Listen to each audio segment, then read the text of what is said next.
Praise the Lord. Internet gaming disorder என்பது என்ன?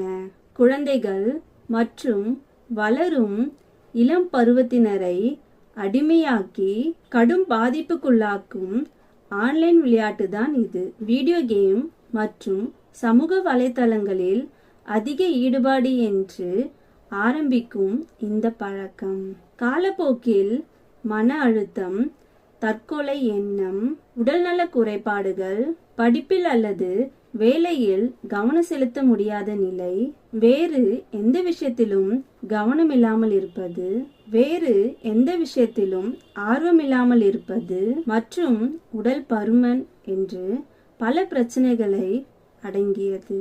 Video game மற்றும் சமூக வலைத்தளங்களில் அடிமைகளாய் இருப்பவர்களுக்கு சிகிச்சை தந்து வெளியில் கொண்டு வருவது என்பது போதைக்கு அடிமையானவர்களை மீட்பதை விட சவாலானது. 150 பெற்றோரிடம் மேற்கொள்ளப்பட்ட ஆய்வில் 4 வயது குழந்தைகள் வாரத்தில் 24 மணி நேரத்தில் ஆன்லைனில் விளையாடுகிறார்கள். நிச்சயம் இப்படிப்பட்டவர்களுடைய எதிர்காலம் கேள்விக்குறிதான். முன்பெல்லாம் 15 வயதுக்கு மேலேதான் ஏதாவது கெட்ட பழக்கங்களுக்கு அடிமையாகி வாழ்க்கை இழப்பார்கள்.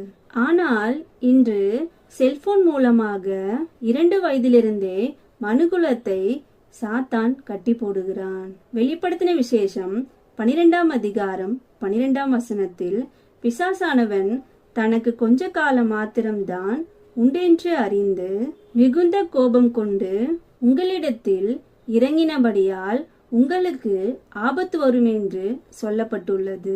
ஆகவே விசுவாசிகள் தங்கள் செல்போனை ஆக்கப்பூர்வமாக பயன்படுத்தி வாழ்வோமாக. ஏற்கனவே அடிமையானவர்கள் போனை தூக்கி எறியுங்கள். தயவு செய்து சிறு பிள்ளைகளுக்கு செல்போனை கொடுக்க வேண்டாம். அது நீங்கள் அந்த பிள்ளைக்கு மட்டுமல்ல, சமுதாயத்துக்கே செய்யும் பெரிய உபகாரமாக இருக்கும். ஆமென்.